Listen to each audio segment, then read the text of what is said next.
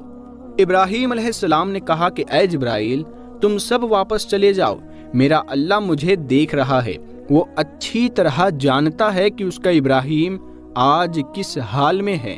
میرا مالک اور محبوب جانتا ہے کہ مجھے اس کے نام پر آگ میں ڈالا جا رہا ہے، لہٰذا میں آگ میں جانا ہی پسند کروں گا۔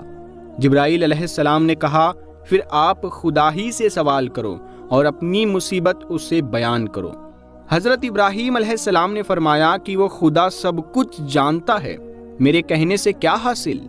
اس طرح جب اللہ نے دیکھ لیا کہ ابراہیم توحید اور مجھ پر بھروسہ کرنے میں قائم ہیں، تو اللہ نے آگ کو حکم دیا، اے آگ ٹھنڈی ہو جا اور میرے ابراہیم کے لیے ایک سلامتی کی چیز بن جا۔ حضرت ابراہیم علیہ السلام پورے 7 دنوں تک اس آگ میں رہے، اور اس بیچ ان کے لیے جنت سے حضرت جبرائیل کھانا لے کر آتے تھے۔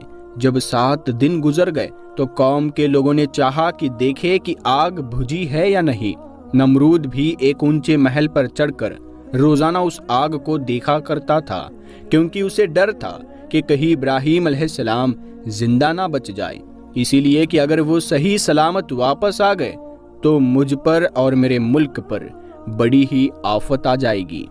جب کبھی وہ اپنے دل کی بات اپنے ساتھیوں کے سامنے کہتا تو پھر ہر ایک کی تسلی کے لیے ساتھ ہی ساتھ یہ بھی کہہ دیتا کہ انسان کیا ہے کہ جل کر راکھ نہ ہو جائے، اس آگ میں تو اگر لوہا بھی ڈال دیا جائے تو وہ بھی پگھل کر بہہ جائے گا۔ جب حضرت ابراہیم علیہ السلام ان راکھ کے پہاڑوں سے نکل کر باہر تشریف لائے تو لوگ حیران رہ گئے، اور پھر نئے سرے سے حضرت ابراہیم علیہ السلام نمرود کو نصیحت کرنے لگے۔ نمرود نے تھوڑے دن کی مہلت مانگی اور معاملے پر سوچنے کا وعدہ کیا۔ نمرود نے اپنے وزیر سے صلاح لی اور ایمان لانے کا ارادہ ظاہر کیا۔ اس ملعون وزیر جس کا نام حامان تھا، اس نے کہا اتنے زمانے تک تو آپ نے خدائی کی، اب بندگی اختیار کریں گے اور دنیا بھر میں اپنے کو رسوا کریں گے۔ جب حضرت ابراہیم نے مہلت گزر جانے کے بعد ایمان لانے کی مانگ کی تو نمرود نے نہایت چاپلوسی اور نرمی سے کہا، ایمان لانا تو میرے لیے بہت مشکل ہے، مگر ہاں تیرے خدا کے لیے ایک بڑی قربانی دینے کے لیے میں تیار ہوں۔ حضرت ابراہیم علیہ السلام نے فرمایا، بغیر ایمان کے کوئی قربانی خدا کے دربار میں قبول نہیں ہوتی۔ نمرود نے 4000 گائے اور بہت سی بکریوں اور اونٹوں کو اللہ کی خاطر ایک بڑے میدان میں قربان کیا، لیکن حامان کی شیطانی کی وجہ سے اس کا ٹھکانہ دوزخ ہی ہوا۔ حضرت ابراہیم علیہ السلام نے نمرود سے کہا کہ تو برے کام چھوڑ دے اور پشیمان ہو کر خدا کے آگے آ جا۔ خدا تعالیٰ نے تجھے 400 سال سے بادشاہت دے رکھی ہے، اور اسی طرح اس نے مجھے ایسے معجزے دیے جو دین حق پر گواہ ہے، اور تو ہے کہ اب تک اپنے کفر سے باز نہ آیا اور اپنی نادانی اور ہٹ دھرمی سے خدائی کا دعویٰ کیے چلا جا رہا ہے۔ جان لے یہ خدا کا لشکر اتنا زیادہ ہے کہ تو اندازہ بھی نہیں کر سکتا، اور تجھے تو غارت کرنے کے لیے ایک ادنا لشکر کافی ہے۔ نمرود نے کہا، میں نہیں سمجھتا کہ زمین پر میرے سوا کوئی دوسرا بادشاہ ہے، اور اگر آسمانی بادشاہ کی فوج ہے تو اس سے کہو کہ وہ مجھ پر بھیجے اور پھر میری لڑائی اور طاقت کا تماشا دیکھے۔ حضرت ابراہیم نے دعا کی تو حضرت جبرائیل نازل ہوئے اور کہا کہ نمرود سے کہو کہ ہماری فوج آ پہنچی، تو تیار ہو جا اور اپنی فوج لے کر میدان جنگ کر۔ 3 روز کی مہلت میں نمرود نے اپنی پوری فوج بلا لی، ایک میدان میں سب جمع ہوئے۔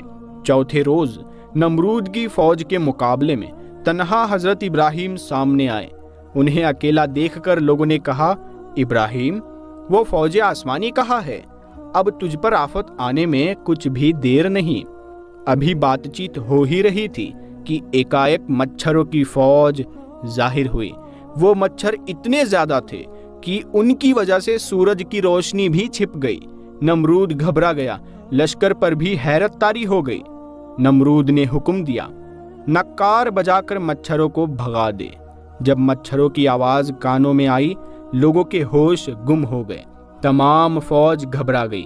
ایک گونج تھی، ایک شور تھا جو ابھرا آ رہا تھا، چھوٹا تھا یا بڑا، ہر ایک ہیبت الہی سے ڈر گیا۔ ایک ایک آدمی پر لاکھوں مچھروں نے حملہ کر دیا۔ مچھر کیا تھے؟ ایک کالی بلا تھی جو سر سے پاؤں تک چمٹ رہی تھی۔ وہ مچھر لوگوں کو ایسا نوچ رہے تھے کہ لوگوں کے جسم پر خون اور گوشت تک نوچ نوچ کر کھا ڈالا۔ ہزاروں آدمی اور جانور تباہ ہوئے۔ نمرود اپنے محل میں بھاگ کر عورتوں میں جا چھپا۔ اتنے میں ایک لنگڑا مچھر آیا۔ وہ مچھر تیزی سے ناک کی راہ سے نمرود کے دماغ تک جا پہنچا اور اپنی سونڈ کو اس کے بھیجے میں چبھا دیا۔ نمرود کا سونا اور آرام کرنا سب حرام ہو گیا۔ وہ دن رات اپنا سر پیٹتا رہتا۔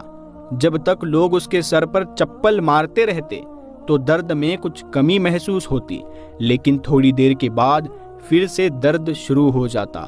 جو بھی اس کی مجلس میں آتا تو اب اسے سجدہ کرنے کے بجائے اس کے سر پر کچھ نہ کچھ مارنا ہوتا۔ اس طرح نمرود کو خدا کے غضب نے جکڑ لیا۔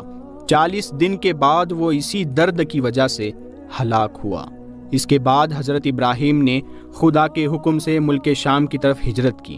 لوگوں کی نافرمانی کی وجہ سے انہیں یہ ہجرت کرنی پڑی۔ پیارے دوستو، ہم امید کرتے ہیں کہ آپ کو یہ واقعہ پسند آیا ہوگا۔ اس واقعے کو آپ اپنے دوستوں میں ضرور شیئر کریں، اور اگر ابھی تک آپ نے ہمارے چینل نور حدیث کو سبسکرائب نہیں کیا ہے تو سبسکرائب کر کے ساتھ میں لگے بیل آئیکن کو ضرور دبا دیں۔ ہم ملتے ہیں اگلی ویڈیو میں، تب تک کے لیے السلام علیکم، اللہ حافظ۔